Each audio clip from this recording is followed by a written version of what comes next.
reflexiva, una mente perspicaz, un corazón muy sensible.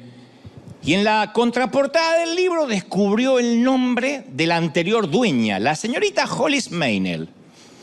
Entonces, con tiempo y esfuerzo, porque convengamos que no existían las redes sociales, era muy difícil ubicar a una persona, con tiempo y esfuerzo localizó su dirección.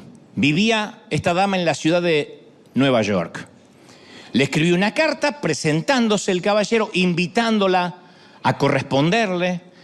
Al día siguiente de enviarle la carta, él fue enviado a servir al otro lado del océano durante la Segunda Guerra Mundial. Durante los siguientes 13 meses, o sea, poquito más de un año, los dos llegaron a conocerse exclusivamente por correo, por este intercambio epistolar. Ella le enviaba cartas al frente, él le contestaba desde allá. Cada carta era una semilla que caía en corazones fértiles. Y empezaba a florecer un romance, un suave romance. Blanchard le pidió una foto en más de una ocasión, pero ella se negó. Ella decía que si él estaba interesado de verdad, no tenía que importarle su apariencia. Le dijo en una carta: me interesa que conozcas mi corazón, mi alma. Todo lo demás es irrisorio, es irrelevante. Así que poco más de un año después, cuando él regresa de Europa, donde estaba enlistado, arreglaron su primer encuentro, que sería a las 7 p.m., a las 7 de la tarde, en la gran estación central de la Gran Manzana, en New York. Ella escribió: John, me reconocerás por la orquídea que llevaré en la solapa de mi vestido. Así que a las 7 en punto, él estaba en la estación buscando a la chica cuyo corazón amaba, pero cuyo rostro desconocía completamente. Una suerte de citas ciegas. Y en sus propias palabras, el propio John Blanchard relata lo sucedido. Él dice: o dijo, llegué a la estación y vi a una mujer que se acercaba a mí. Era mucho más bella y hermosa de lo que yo me había imaginado. Alta, delgada, medidas perfectas, 90, 60, 120. Tez blanca, ojos grandes, una sonrisa que enamoraba a la distancia, un cabello negro ondulado, unos labios sensuales, enfundada en un maravilloso vestido verde. Me acerqué a ella, dice el caballero, olvidando por completo el detalle que no llevaba puesta una orquídea.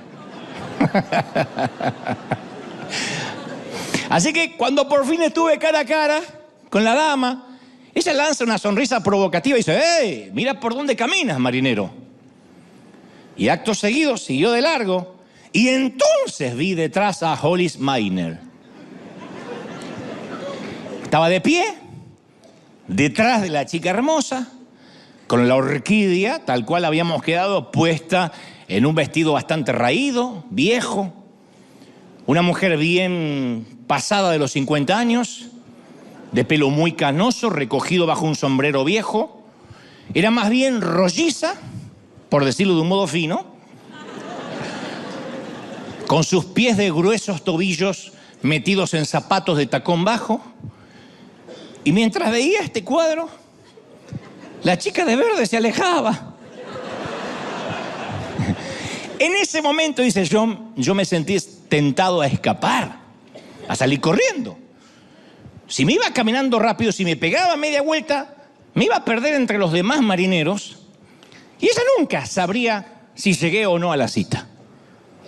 Pero a la vez me sentí un canalla por querer escapar. Porque después de todo, esta mujer regordeta me había sostenido el espíritu durante la guerra. Tenía un alma maravillosa, sensible. Claro, no era lo que esperaba estéticamente, pero respiré profundo y como caballero que soy me acerqué. Y aunque me sentía ahogado por la amargura de tamaña desilusión, cuadré los hombros y me presenté.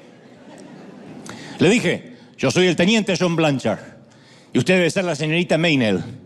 Me alegro finalmente de conocernos en persona.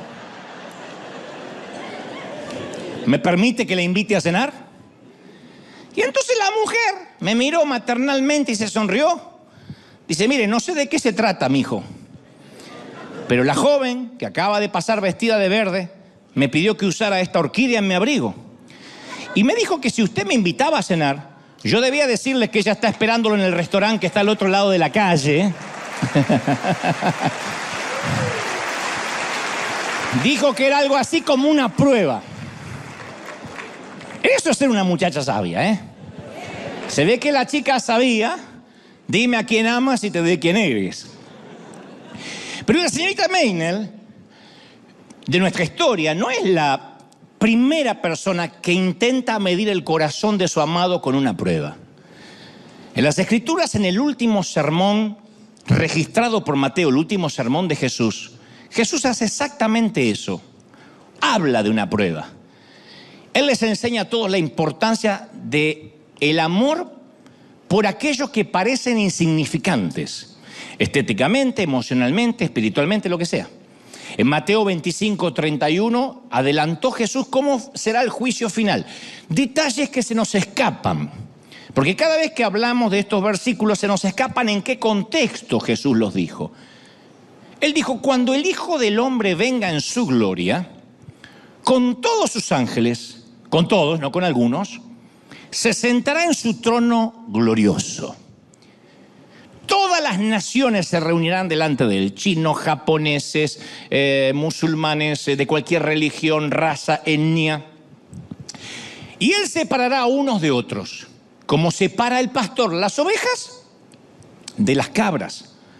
Pondrá las ovejas a su derecha y las cabras a su izquierda. Esto no es una metáfora, esto no es una licencia poética, esto es literalmente lo que va a ocurrir. Y yo me preguntaba, ¿sobre qué bases Jesús hará su selección? ¿Cuál es el distintivo que tendrá el salvo? ¿El nivel académico? ¿Nuestra disposición para viajar a África? Los que estaban dispuestos a ir a África a mi derecha, los que no querían salir de la comodidad de la izquierda, no. ¿Nuestra habilidad para predicar? Tampoco. ¿Nuestra pluma para escribir? Menos. Jesús aclara, entonces dirá el rey a los que están a su derecha, vengan ustedes, a quienes mi Padre ha bendecido, reciban su herencia que Él ha preparado para ustedes. Porque tuve hambre y ustedes me dieron de comer. Tuve sed y ustedes me dieron de beber. Necesité alojamiento y me lo dieron. Necesité ropa, me vistieron. Estuve enfermo, me atendieron. Estuve en la cárcel, me visitaron. Se nos escapa que en el juicio final, el distintivo del salvo será nuestro amor por lo insignificante. Los colocados a la derecha de Dios serán quienes dieron comida al hambriento, calor al solitario, vestido al desnudo, consuelo al enfermo, amistad al prisionero. Jesús no dice, esto es muy importante aclararlo, estuve enfermo y me sanasteis necesariamente. Estuve preso e hiciste lo posible para hacerme libre. Estuve solo y me construiste una casa. No dice, estuve sediento y me diste consejo espiritual. No. Él habla de algo sin fanfarria, sin alboroto, solo gente haciendo cosas buenas. Acompañando, amando, dando agua, conversación o simplemente abrazos. Y el mensaje de Jesús es conmovedor. La forma en que ustedes los tratan a ellos es el modo que me tratan a mí. Yo te confieso que hubiese deseado que él hubiese dicho otra cosa de lo que dijo. Porque, por ejemplo, me encantaría que la Biblia dijera que el distintivo del salvo son los libros que ha escrito, porque yo he escrito unos cuantos. Me encantaría que hubiese dicho, no, el distintivo del salvo es el número de sermones que ha predicado, porque yo he predicado cientos. Eso automáticamente calificaría para mí. Sería muy bueno que hubiese dicho, pondré a mi derecha a aquellos que han llenado estadios o auditorios o han tenido programas de televisión o de radio, porque yo he hecho todo eso. Pero no fue lo que dijo. Si queremos ver a Jesús cara a cara, tenemos, dice la Biblia, que sentarnos junto a la anciana y ayudarla a dirigir la cuchara hasta la boca. Para ver a Jesús tenemos que ir al hospital y pedirle a una enfermera que nos señale quién no haya recibido visitas en días, en semanas, meses o quizás nunca. Para ver a Jesús tenemos que invitar a un café al hombre que se divorció, haya metido la pata o no, y echa de menos a sus hijos. Para ver a Jesús hay que ir al centro de la ciudad y darle un sándwich, no un sermón, un sándwich al que vive bajo un puente. Para ver a Jesús hay que ver la falta de atractivo, lo insignificante. La misma prueba que Hollis Maynell usó con John Blanchard, la misma. Los rechazados del mundo son los que llevan las orquídeas. Jesús le entrega su propia orquídea a un indigente y le dice, si te invita a cenar, dile que yo lo espero al otro lado de la calle. Si te da algo de comer, dile que yo tengo una cita con él.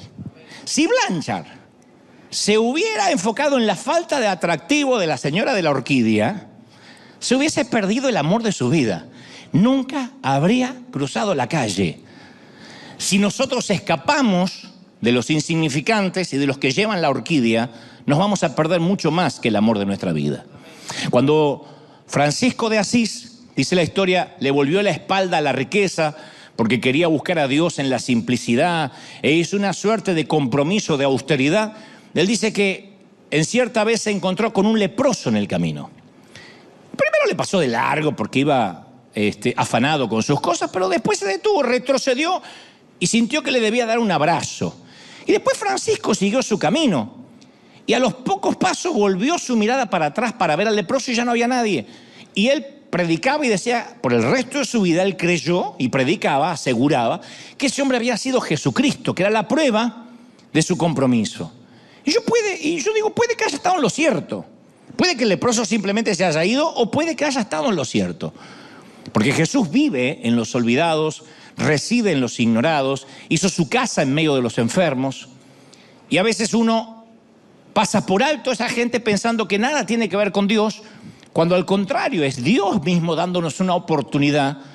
Si nosotros nos detenemos en esa persona simplemente porque Él hizo un cambio de portador de orquídea. Yo no sé si sabías de la historia del tipo de Filadelfia que fue al mercado de artículos usados y encontró un cuadro que le gustó, que la historia es verídica, por cierto. Era una litografía de una iglesia rural, costaba solo $2 el cuadro. Estaba viejo, descolorido, pero él, a pesar del dibujo raído de la litografía, le gustó el marco y pensó que podía usar el marco para otra cosa. Cuando llegó a casa lo abrió y cayó una hoja de papel doblada. Era la Declaración de la Independencia Americana.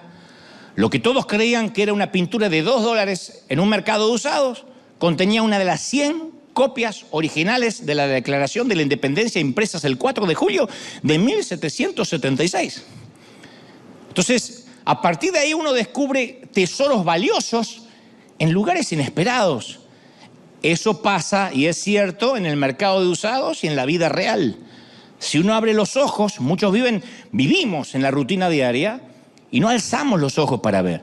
Muchos viven, mueren, y a mí que me ha tocado estar muchas veces en la estación terminal, en el último tren a casa de muchos, se lamentan por todo lo que no hicieron y muchos se preguntan, ¿para qué viví?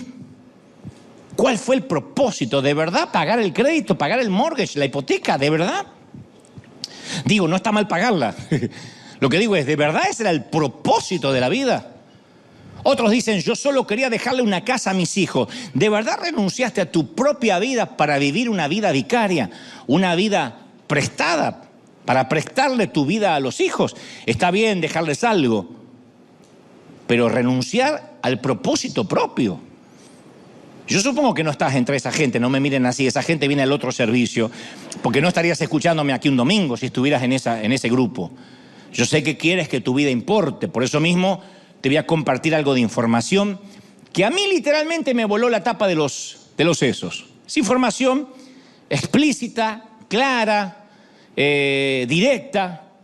La nuestra es la generación de cristianos más rica que jamás haya existido en toda la historia de la humanidad. Es la más rica, la generación más rica, independientemente de lo que estén pasando. Sé que del otro lado hay gente diciendo, ¿cómo se ve que están en Estados Unidos? A donde vivas, Venezuela, Argentina, donde vivas. Podemos viajar alrededor del mundo en 24 horas o enviar un mensaje de texto en 1 milisegundo. No lo hubiesen soñado nuestros bisabuelos ni locos. Tenemos al alcance de la mano la investigación, las medicinas más sofisticadas, tenemos abundantes recursos. Estaba leyendo que según un informe del desarrollo humano de las Naciones Unidas, 3/4 partes de los ingresos mundiales, 3/4 partes, se dividen entre el 20% de la población mundial. O sea que la riqueza solo va al 20%. Y si se compartiera al menos un 2% de la cosecha mundial, por ejemplo, de grano, 2%, sería suficiente para borrar todos los problemas de desnutrición alrededor del mundo. 2% del grano. O sea que Dios hizo un planeta, que a veces decimos el planeta cada vez está peor, se está incendiando, el calentamiento global. Aún así, el almacén del planeta funciona. Hay suficiente comida para ofrecerle a cada persona una dieta de 2.500 calorías diarias. Y tenemos suficiente cama para todos los huérfanos del mundo. Hay 145 millones de orfanatos, 145 millones de orfanatos alrededor del mundo. Casi 236 millones de personas solo en los Estados Unidos se consideran a sí mismos cristianos. 236 millones de personas son como Flanders de los Simpsons. Soy cristiano, te dicen. O sea que estadísticamente los americanos tienen, solo los americanos, los gringos, tienen los recursos necesarios para alojar a todos los huérfanos del mundo, a todos. Ahora ustedes dirán, bueno, evidentemente no todos están en situación de poder hacerlo. Hay gente mayor, hay enfermos, también hay desempleados, es cierto. Pero ¿qué pasaría si un pequeño grupo nada más de los que pululan las iglesias los domingos por la mañana lo hiciera? Supongamos un 6%, eso es menos del diezmo, 6%. Si eso se hiciera, podríamos proveer un hogar a 14 millones de niños en África que quedaron huérfanos a causa de la epidemia del SIDA. Solo si un 5 o 6% tuviera conciencia. Ahora, como soy consciente de todo, yo sé también que no podemos chasquear los dedos y esperar que el grano circule a través de las fronteras, todos los presidentes sean amigos, Putin deje de invadir Ucrania, Maduro, Fernández y unos cuantos que andan dando vuelta por ahí, Ortega en Nicaragua, digan, ay, a partir de ahora compartamos el grano porque somos todos buenos. O que todos los gobiernos permitan las adopciones internacionales. No va a pasar, porque la politiquería hacen que fracasen los mejores esfuerzos, las mejores intenciones. Entonces los corruptos, los gobiernos hegemónicos, totalitarios, paralizan el sistema. Yo lo sé, pero hay algo claro que está en las Escrituras, que el problema no está en el suministro, sino está en la distribución. Por ejemplo, 10 granjeros, síganme porque aunque ustedes digan, ¿esto qué tiene que ver con lo que Dios me va a hablar? No saben cuánto tiene que ver. 10 granjeros que son productores de leche ocupan el mismo valle.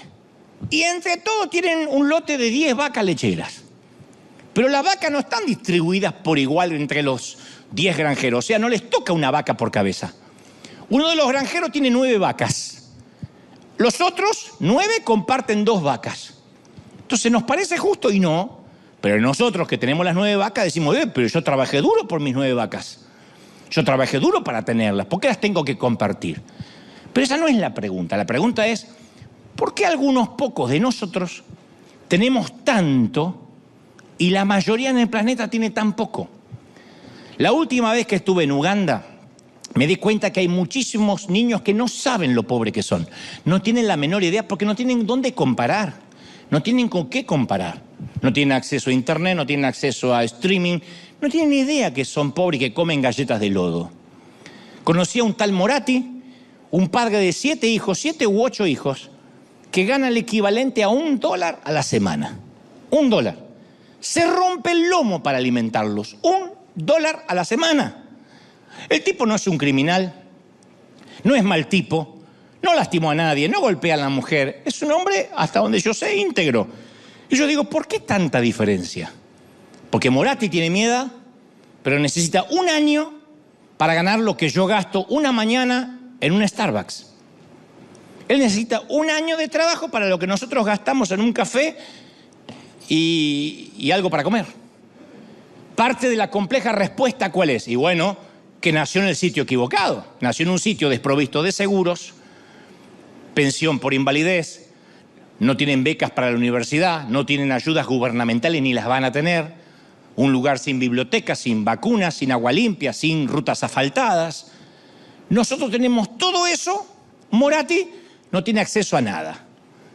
Y entonces en el juego de la vida, muchos de nosotros jugamos en las ligas europeas, hablando en metáfora, ¿no? Algunos en equipos nacionales pequeños, pero muchos otros ni siquiera están en un equipo y no van a estarlo nunca, porque con 7 hijos y $1 a la semana no hay forma de estar en un equipo. Pero no hace falta tener 16 horas de avión, 20 horas de avión para encontrarnos con Moratti u otros como él. Los Moratti viven en las barriadas que pasamos por delante cuando vamos a trabajar. Está lleno de Morattis revolviendo basura, juntando cartones, cobre, papel en todos nuestros países. Son los pobres, los quebrantados de corazón, los cautivos, los ciegos. Yo sé que hay gente que es pobre porque tiene una mentalidad miserable. Yo sé que algunos lo están pensando.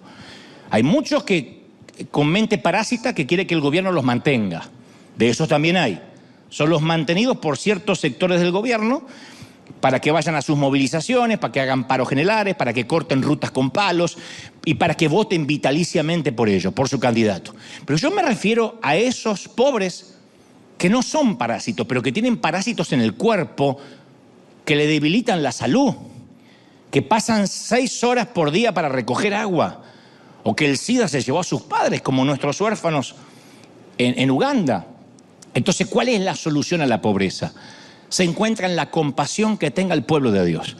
La solución a la pobreza no la tiene ni Bukele, ni Biden, ni Fernández, ni Cristina Kirchner. La solución a la pobreza la tiene la Iglesia de Cristo, el pueblo de Dios, la compasión. No la tiene AMLO. No hay ningún presidente que pueda tener la solución. No estoy hablando de un régimen comunista o socialista. Uy, entonces vamos a compartir todo necesariamente. No, sino de la compasión de los hijos de Dios.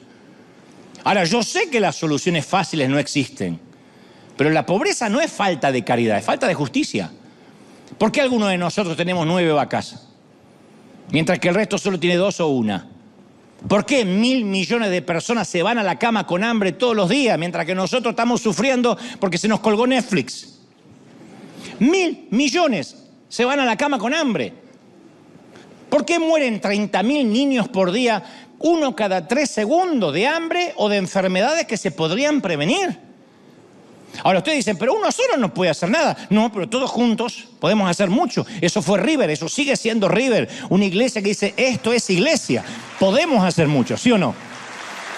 No quitamos el hambre mundial, pero caramba, mirá lo que pudo haber hecho, lo que hizo una iglesia hispana, con trabajadores. Entonces Dios le ha dado a esta generación, nuestra generación, todo lo que necesitamos para alterar el curso del sufrimiento humano. Decimos, ¿pero eso va a calmar el hambre del mundo? No, pero va a calmar el hambre de 1, de 2, de 10, que bien podrían ser nuestros hijos. Una vez le hicieron 3 preguntas a un predicador famoso y yo me las adopté para mí, las preguntas. Primera pregunta, que te las puedo regalar también para que las adoptes, te las hagas periódicamente. Si hubieses sido un cristiano durante la Segunda Guerra Mundial, un cristiano alemán,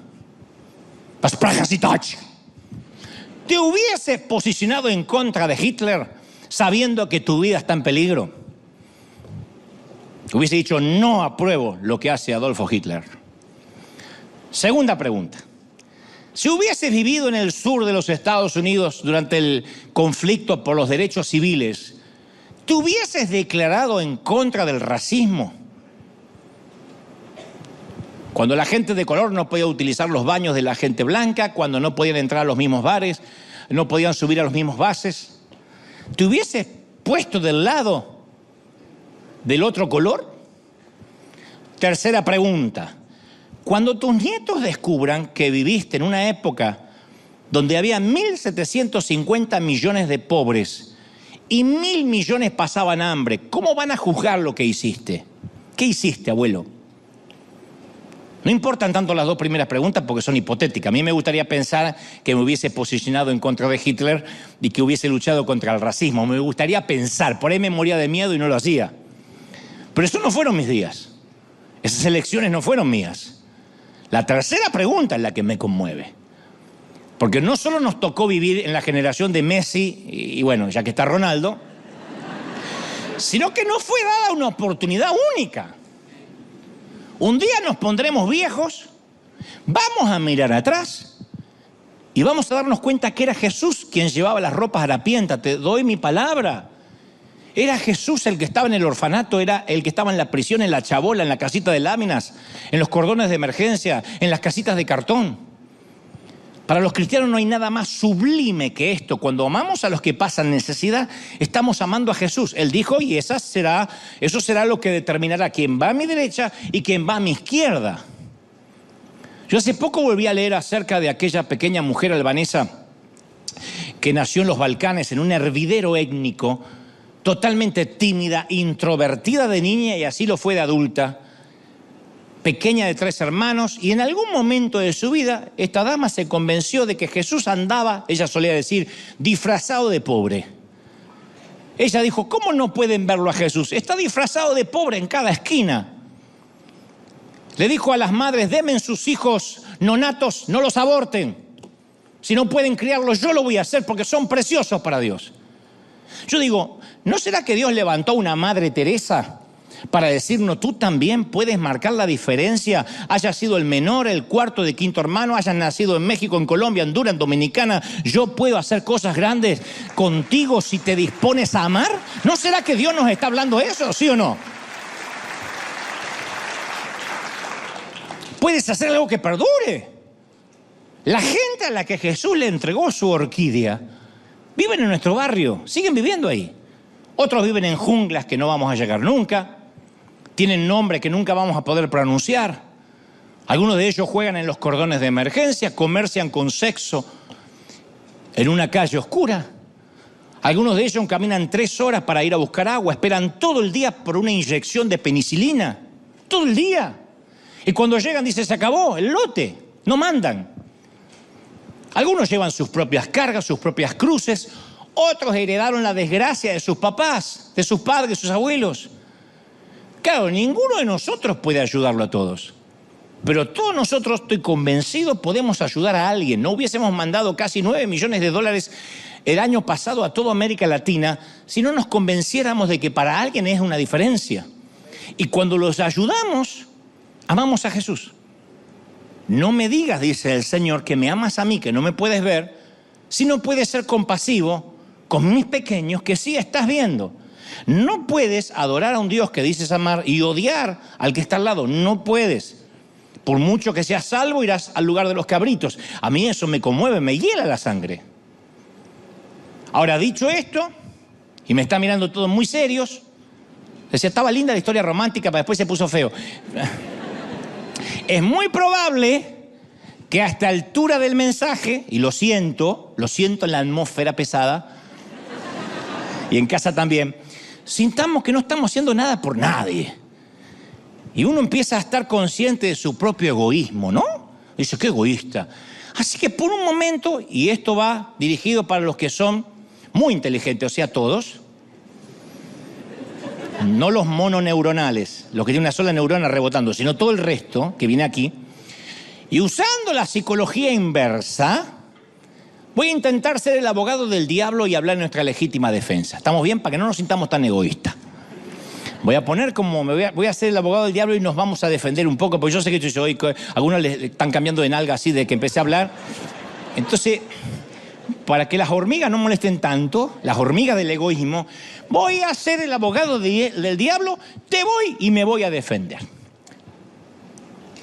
No es que seamos egoístas, es que estamos muy ocupados en nosotros mismos, es muy difícil vivir acá. Nuestra familia, nuestras propias cuentas por pagar. No somos ricos. Para poder costear nuestra casa, para tener un autito decente, porque acá no se puede andar sin autito porque uno no llega a ninguna parte, para tener unas vacaciones dignas, ¿qué te digo? De una semana de 15 días digna, no Cancún, en la azotea, afuera. Con la alberca, la piscina, la pileta de lona. Comer 3 veces por día. Uno tiene que hacerse un búnker para el alma. Uno tiene que mirarse a sí mismo, a su familia. ¿Qué le queda a uno más que su familia? Me refiero a que para poder sobrevivir tenemos que meternos en una armadura gruesa como un tanque de ejército. No es que desconozcamos el hambre, la pobreza, solo que uno tiene que hacerse fuerte para que eso no te afecte. Si no nos hacemos, lo peor es que algunos están creyendo, eso es lo peor, pero mirá qué buen abogado del diablo soy. Si uno no se hace una piel de rinoceronte, no podría sobrevivir. Te voy a dar un ejemplo de cómo funciona esta piel de rinoceronte que estamos obligados a ponernos cada mañana para no sufrir. ¡Para de sufrir! ¡Para de sufrir! ¡Póngase piel de rinoceronte!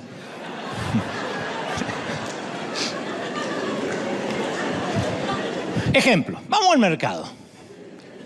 Una mañana, un mediodía, estamos esperando en la caja y notamos que la mujer de adelante está contando el dinero para pagar. O está sacando cupones, que aquí en Estados Unidos se usa mucho. Pero para que me entiendan en otras partes del mundo, está juntando el dinero, el menudo, el cambio para poder pagar. Lleva 4 criaturas así, con una escalerita pegada a sus rodillas. Se ve muy pobre la dama. Seguro es inmigrante, parece árabe o libanesa o tal vez india, no lo tenemos claro. Como siempre nosotros estamos apurados, pensamos, ¿para qué me metí en esta caja justo que la de al lado parece que va más rápido? La mujer intenta pedir disculpas en su idioma y nosotros siempre tenemos esa costumbre de que cuando no nos entiende creemos que si gritamos en nuestro idioma nos entienden. ¡Tranquila! ¡No hay problema! Pensamos que si gritamos en español entiende. No es sorda, no entiende el español nada más. Pero siempre somos así. Un gringo nos pregunta algo en inglés. ¡No hablo inglés! No es sordo. Pero está bien. Dejamos, tampoco somos tan canallas como para apurar a la pobre mujer. Pero nos damos cuenta que la mujer que está en la caja le dice que va a tener que dejar algo de comida, que no le alcanza para toda la compra. Y entonces una voz, un sentimiento viene en nuestro corazón. Traspasa la armadura y la piel de rinoceronte dice, tú podrías ayudarla. Tal vez esta sea una prueba. Tal vez el Señor le haya puesto una orquídea a la mujer. Se nos hace un nudo en la garganta, miramos a los chiquitos, se nos humedecen los ojos al ver que la mamá tiene que dejar leches, tiene que dejar un par de pañales, el pan, porque no le alcanza. Estamos teniendo un ataque severo de compasión. Podría ser, insisto, Jesús disfrazado. Sin duda, esta es la mujer de la orquídea en nuestro día. Pero entonces reaccionamos y racionalizamos. Es mejor que no nos metamos. 4 hijos, ¿en serio 4 hijos? Si no le alcanza para alimentarlo, ¿por qué no lo pensó cuando los hizo? ¿Le gustó hacerlo? Bueno, mantenga el calzón en su lugar, mija. Asuma su responsabilidad. 4 hijos.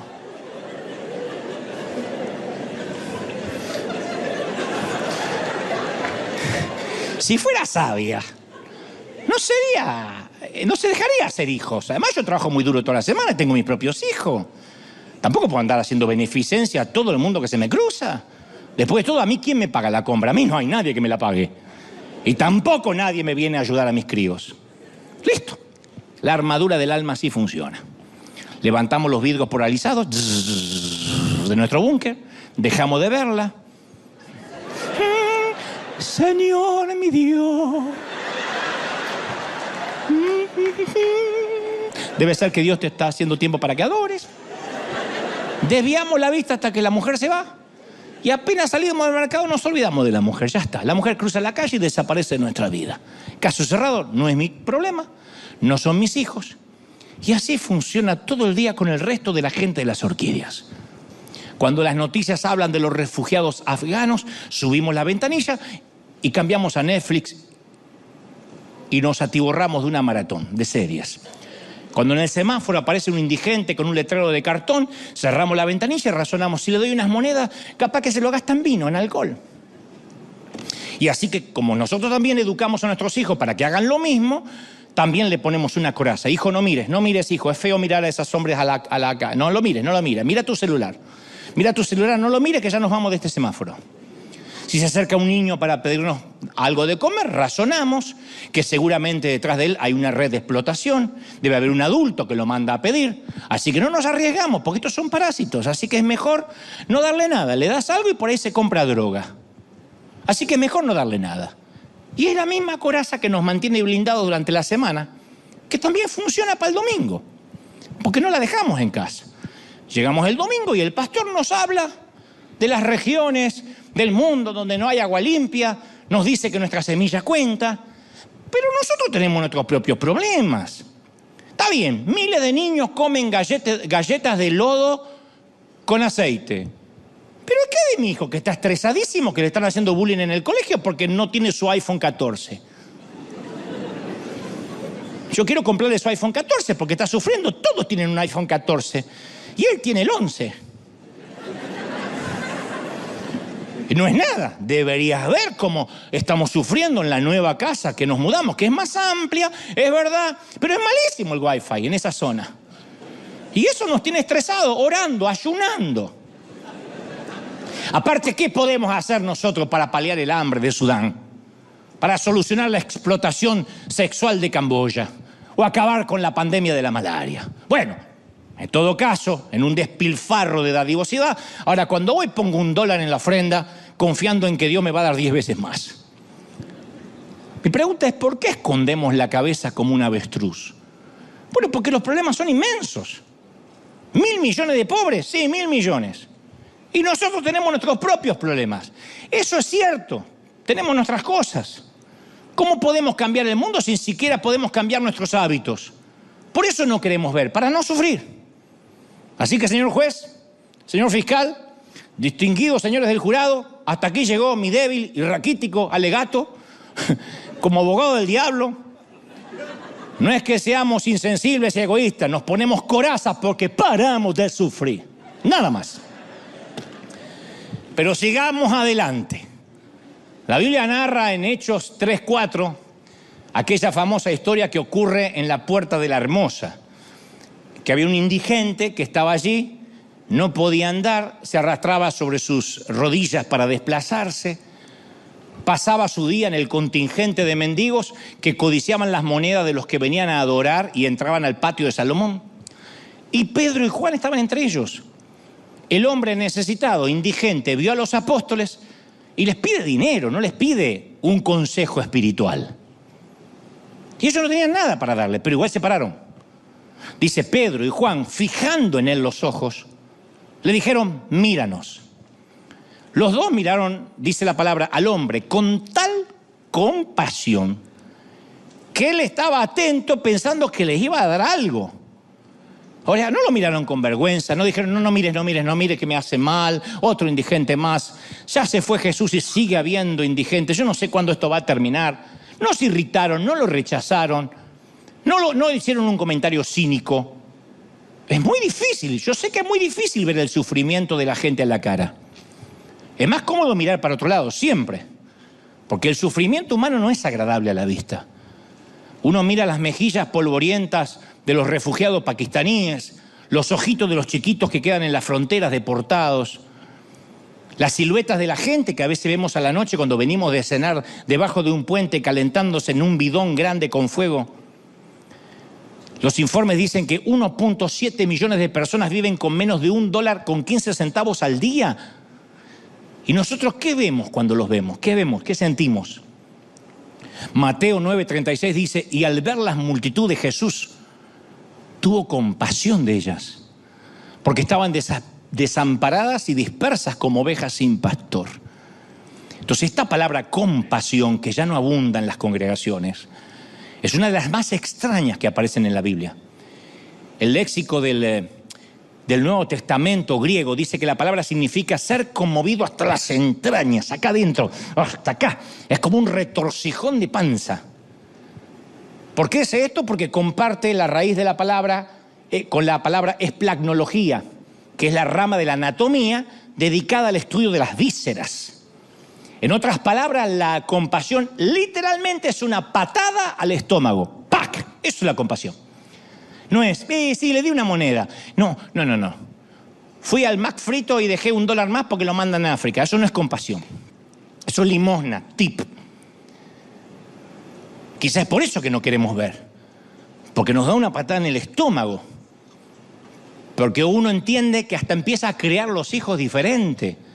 Cuando nuestros mocosos se ponen a reclamar cosas que no deberían reclamar cuando ni siquiera pagan renta ni pagan la casa y se ponen a reclamar y hacen berrinches por un celular o por una conexión al Wi-Fi o por unas zapatillas que se quieren comprar de marca, y uno pierde la compasión, va perdiendo el foco y de verdad empieza a preocuparse por una baja conexión a internet, de verdad, porque somos así. Porque por lo demás no podemos hacer nada. Pero ¿qué pasaría si pudiéramos hacer algo? ¿Qué pasaría si el hecho solo de prestar atención redujera el dolor de alguien? Porque Jesús dice que va a poner a las ovejas a la derecha porque lo visitaron, porque lo abrazaron. No dice porque me resolvieron el problema. Pedro dijo, yo no tengo plata ni oro, pero lo que tengo te doy. En el nombre de Jesús de Nazaret, levántate y anda. Y tomando de la mano derecha le levantó y en el momento, dice, se le afirmaron los pies y los tobillos y saltando y se puso en pie y anduvo y entró con ellos en el templo saltando y alabando a Dios. ¿Qué pasaría si Pedro hubiese dicho, y yo no tengo plata ni oro, mejor no me meto, yo tengo mis propios problemas? Dinero no tengo, ¿qué te voy a dar? No lo hizo. Ahí estaba la gruesa mano del pescador, agarró la frágil mano del mendigo. Entonces todos nosotros nos topamos con mendigos a la puerta, mendigos de amor, de cariño. Hay artistas, yo conocí un montón de mendigos durante el año que estuve en televisión. Montón de mendigos, glamorosos por cierto. Maquillaje, operaciones, botox, dinero, pero mendigos de amor, de cariño, de afecto. Me daba lástima ver a algunos embebidos en alcohol para poder hacer una nota, un reportaje. Me daba pena ver cómo algunos necesitaban salir desesperadamente a fumar en la puerta porque no podían aguantar 3 minutos más sin un cigarrillo. Mendigos. Mendigos de salud, mendigos de paz.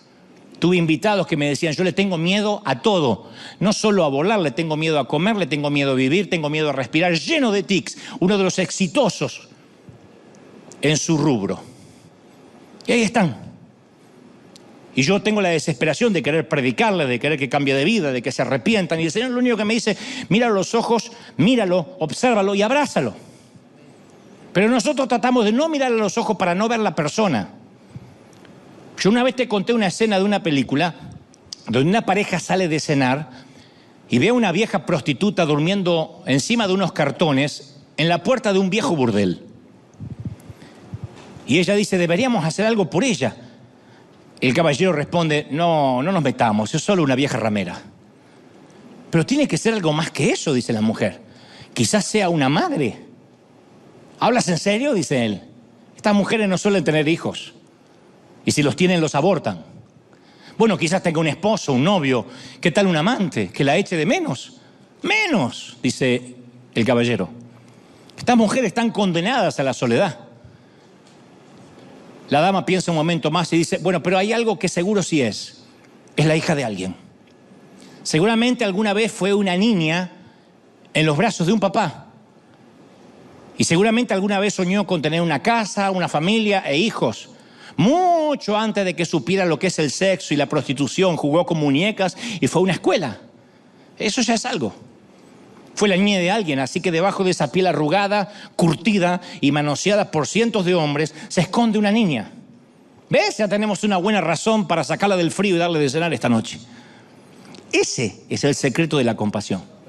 Dejar de mirar el problema y empezar a ver a los hijos de alguien. Lo dije una vez y causó controversia y se hizo tendencia en TikTok. Yo le dije, antes de condenar a un pecador, quiero que le pongas la cara de tu hijo. Es que Dante está apoyando el pecado. No, ponle la cara de tu hijo. Porque es fácil decir pecador desgraciado. Pero cuando es tu hijo, cuando es mi hijo, inmediatamente no condonamos el pecado, no celebramos el pecado, pero abrazamos a ese muchacho que tembloroso está en la cocina de casa y acaba de asesinar a alguien.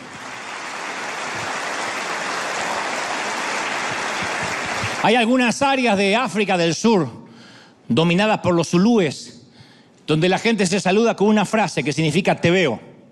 Ellos tienen una frase que no me pidan que la diga porque es muy difícil, pero significa te veo. Me pregunto, ¿vemos a la gente hoy en día? ¿Podemos saludar a la gente al igual que los zulúes? ¿Logramos de verdad ver a la gente? Es tan fácil dejar de ver. Tenemos tantas complicaciones, problemas, rollos, cosas para pagar, cuentas, biles, que es tan difícil ver a la gente. Y entonces los pasamos por arriba. Por eso quiero regresar al último sermón de Jesús. Él habló de este mensaje que guardó para el final. Es su mejor concierto, su mejor ópera. El mejor sermón fue el último. Yo creo que porque quiere que eso se imprima en nuestra conciencia. Cuando uno va a una obra de Broadway, es el último cuadro en el que trabajan los directores para que quede impreso en nuestra vista. ¡Wow! ¿Viste cómo terminó con todas las luces, con todo el elenco? Por eso esto es adrede, es arbitrario que sea el último sermón de Jesús. Jesús describió la escena del juicio final, el último día del gran juicio. Y en ese día Él dice que va a dictar una orden irresistible. Nadie va a poder decir que no. Obligados todos para ir. No será una invitación como cuando habló la parábola de las bodas. Será una orden y todos vendrán. Vendrán desde los barcos hundidos, el mar, los océanos entregarán sus cadáveres. Vendrán desde los cementerios olvidados, los grandes panteones y los cementerios rurales entregarán sus cuerpos. Vendrán desde las tumbas de los grandes reyes y de los campos de batalla cubiertos por la hierba, donde alguna vez hubo una guerra. Y estará allí el primer muerto de la humanidad, Abel, el primero en morir. Y el último, el que está siendo enterrado en el mismo momento en que Jesús llame. Todos los humanos de la historia estarán ahí presentes. Y dice las Escrituras, y estarán todos los ángeles. Primera vez que estarán arcángeles, serafines, querubines, el coro mayor, superior, inferior, todos los ángeles presentes en ese día. O sea, es el universo celestial entero, testigo de este acontecimiento. Un desenlace asombroso, el final de la historia, por lo menos la nuestra. Y entonces Jesús hará un recuento, uno por uno, de todos los actos de bondad, de todos. Cada cosa que hicimos para mejorar la calidad de vida de otra persona, por pequeña que sea. Incluso los más pequeños. De hecho, todas esas cosas parecen pequeñas. Dar agua, ofrecer comida, cocinar un poquito de más, porque la señora de al lado quedó viuda y lo último que debe tener ganas es de cocinarse. Cocinar un poquito de más por si caen visitas y si no meterla en unas bolsas Ziploc y mañana llevarla a alguien que no pueda comer, compartir ropa. Porque las obras de la gracia son actos simples. Y en esos actos simples no solo servimos a Dios, amamos a Dios. Por eso el Señor a veces creo que se rasca la cabeza cuando decimos, Señor, yo no te puedo servir. ¿En qué te puedo servir? Y Dios dice, ¿de verdad? He repartido orquídeas alrededor tuyo por doquier. ¿De verdad me dices que vives en un lugar donde no puedes servir? Porque aún viviendo en Beverly Hills, deberías ver la gente rota que usa trajes caros. Porque también los desahuciados usan trajes de diseño. La pobreza no solo anda en caseríos, sino que viaja en Porsche. Y también viaja en Mercedes. Si no, no habría suicidios en las bañeras lujosas de Beverly Hills. No importa si tienes un Oscar sobre la chimenea o juntas cartones para cambiarlos por algo de dinero, puedes que estés roto de igual manera y alguien tiene que verlo.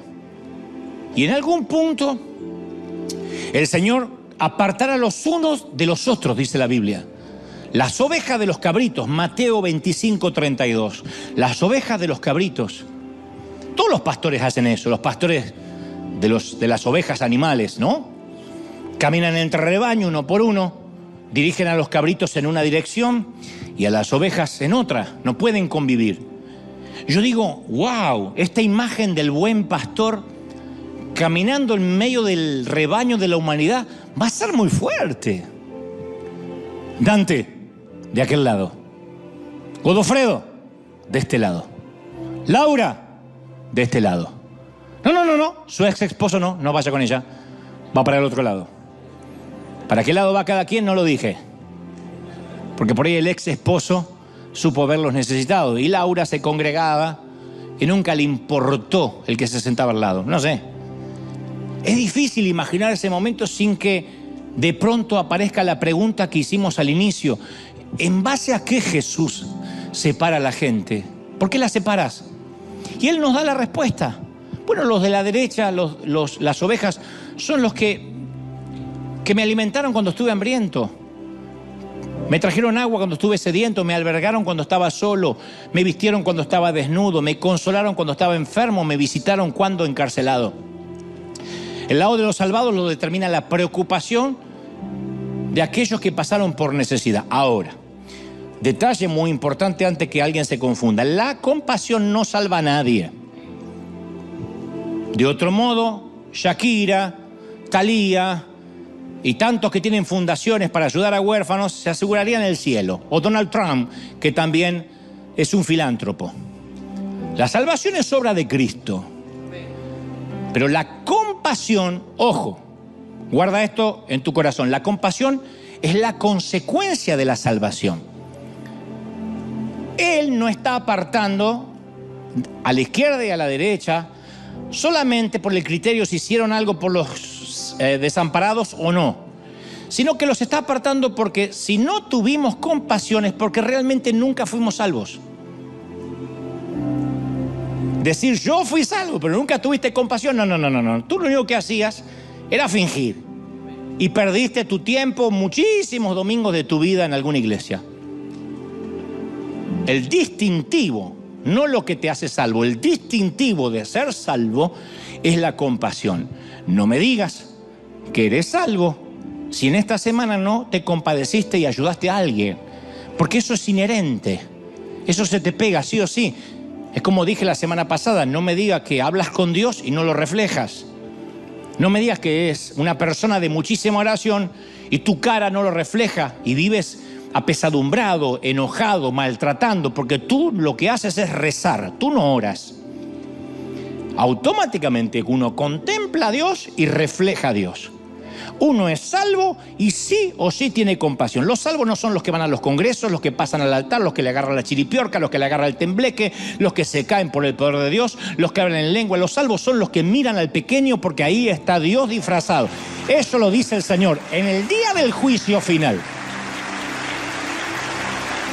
Y las ovejas y los cabritos reaccionarán con la misma pregunta. ¿Cuándo te alimentamos? ¿Cuándo te vestimos? ¿Te consolamos? Ambos preguntarán lo mismo. Y la respuesta de Jesús sonará de un modo parecido a esto. ¿Te acuerdas cuando te bajaste del tren aquella vez? Ahí empezó tu peregrinar. Recuerdo que corría el año 1991. Una mañana de mucho frío, ibas con tu bolsito a trabajar en la estación terminal. Todos los que iban a trabajar estaban atareados, enfocados en lo suyo. Tú también lo estabas, fíjate. Tenías que comprarle pañales a tus hijos, pagar la renta, el alquiler. Pero te hiciste tiempo para verme. Te estoy hablando de esa mujer indigente con dos chiquitos agarrados de sus piernas entre el kiosco y la cafetería. ¿Te acuerdas? Estaba sentada sobre unos cartones. Tenía un viejo gorro de lana. Pedía algunas monedas para darle de comer a sus hijos. Y la multitud pasaba rápidamente, como si yo fuera un holograma, una planta de plástico. Pero tú te paraste. Yo sé que estabas ocupado. Lo hice a propósito. Fue en esa hora pico. Porque no es lo mismo que te juntes un sábado cuando no tienes más nada que hacer y tengas compasión. Si bien lo valoro, aquí es detener tu reloj. Yo sé que estabas ocupado porque miraste el reloj 2 veces. Pero aún así te paraste y te acordaste de mí. Fuiste a la cafetería de enfrente, mirabas el reloj porque llegabas tarde a tu empleo. Pero aún así te hiciste tiempo, me compraste un té caliente para mí y unos sándwiches y chocolate caliente para mis hijos. Sí, aquella mujer olvidada era yo, con mi orquídea. Y aún viendo su aspecto insignificante, me invitaste a un desayuno inolvidable. No comíamos hace 2 días. Y quiero que sepas que nunca lo olvidé. Y por eso por haber visto a la gente de las orquídeas, es que ahora te espero al otro lado de la calle para que comamos juntos por la eternidad. Ven conmigo, hijo, pasa del lado de mis ovejas. Vamos, celebra al Rey, celebra, dale un aplauso al Rey de Reyes.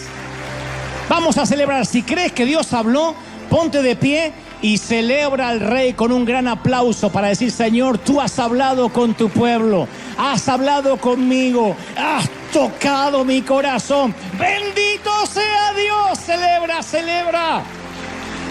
Más, dile: Señor, qué bueno eres. Cómo te ama el Señor, cómo te ama el Señor, princesa, cómo te ama, príncipe.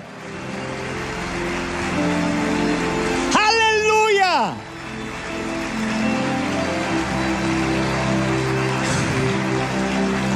El Señor me decía: he levantado a River para que puedan ver a la gente de las orquídeas.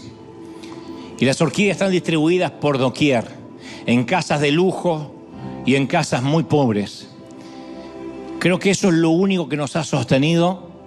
Y para los que son buscadores de tesoros o de trivialidades y dicen: ¿cuál es el secreto de River? Es la célula, el seguimiento, la consejería, el equipo de pastores. Hay solo, creo, me atrevo a pensar, un secreto que hace que el corazón del Señor esté con nosotros: la mirada en los perdidos, en aquellos que vagan como ovejas sin pastor. He visto al Señor muchas veces dentro de un congreso profético, de un congreso apostólico, de empoderamiento, porque Él prometió estar donde 2 o 3 se congregan en su nombre. Pero como dice Carlos Anacondia, lo he visto muchas veces dentro de esos congresos mirando para afuera, llorando, como cuando vio a Jerusalén y los vio como ovejas sin pastor. Dijo: cuántas veces quise juntarlos como la gallina junta a sus polluelos y no pude. Desesperados, vacíos, rotos. Tenemos que decirle: Señor, dame esa compasión. Para eso tiene que coincidir con el mensaje del domingo anterior: quita el egoísmo de mi vida. ¿Se acuerdan? De que Dios nos hablaba del principio Copérnico. No somos el centro, no somos el sol. Solo estamos para reflejarlo a Él. Somos simples espejitos. Cuando nos quitamos el egoísmo, empezamos a tener compasión. Y entonces nos damos cuenta que no tiene sentido frustrarnos por no tener un bolso de marca, porque el auto no arranca. Aunque todo eso pueden ser contrariedades que, como somos humanos, nos molestan, no va a pasar más de segundos de irritabilidad. Porque siempre nos vamos a acordar que en este mismo momento, mientras que nosotros tenemos que optar por un Uber, por un taxi, por un bus o por un tren, hay gente que dormirá bajo un cartón. Y eso nos pone inmediatamente en perspectiva. Nadie regresa igual de un país tercermundista. Nunca más soportarás a uno de tus hijos quejarse porque otra vez hay fideos. Cuando viste a los chiquitos que la barriga se les hincha así, y perdonen que lo repita tanto, comiendo galletas de lodo con aceite. Entonces el Señor nos empieza a cambiar la mente, nos empieza a cambiar el corazón, nos enfoca de otra manera. ¿Qué importa lo que digan otras iglesias, otros pastores? Uno dice: ¿de verdad me pongo a discutir sobre doctrina? Cuando uno va a las calles de Nihanga, de Uganda, de Pakistán, de la India, dice: ¿de verdad estamos discutiendo? ¿De verdad estamos discutiendo por superficialidades? ¿De verdad? ¿Viendo qué iglesia las mujeres usan la falda más larga? ¿De verdad? Lo peor que nos puede pasar a nosotros, y ya no hablo de América Latina, a nosotros los que vivimos en esta nación, maravillosa nación, es que nos gane el sueño americano. Es lo peor. Que nos llenemos de relativismo, de que la vida se trata de pagar las cuentas, el mortgage, el auto, nuestro sueño sea comprarnos un auto extra. Es lo peor. Sí, Dios quiere bendecirnos, pero donde está nuestro tesoro estará nuestro corazón. Y si nuestro tesoro está en bendecir, Dios nos va a dar más que para comprarnos un auto, pero para bendecir, para que seamos canal de bendición. ¿Tú lo crees? ¿De verdad que lo crees?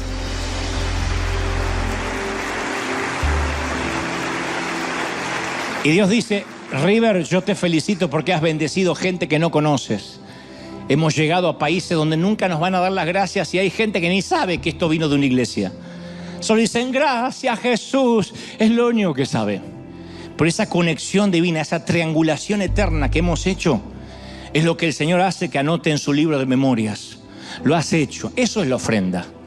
Eso es dar. Por eso me exaspera, me violenta. Diríamos en mi país, me calienta mucho.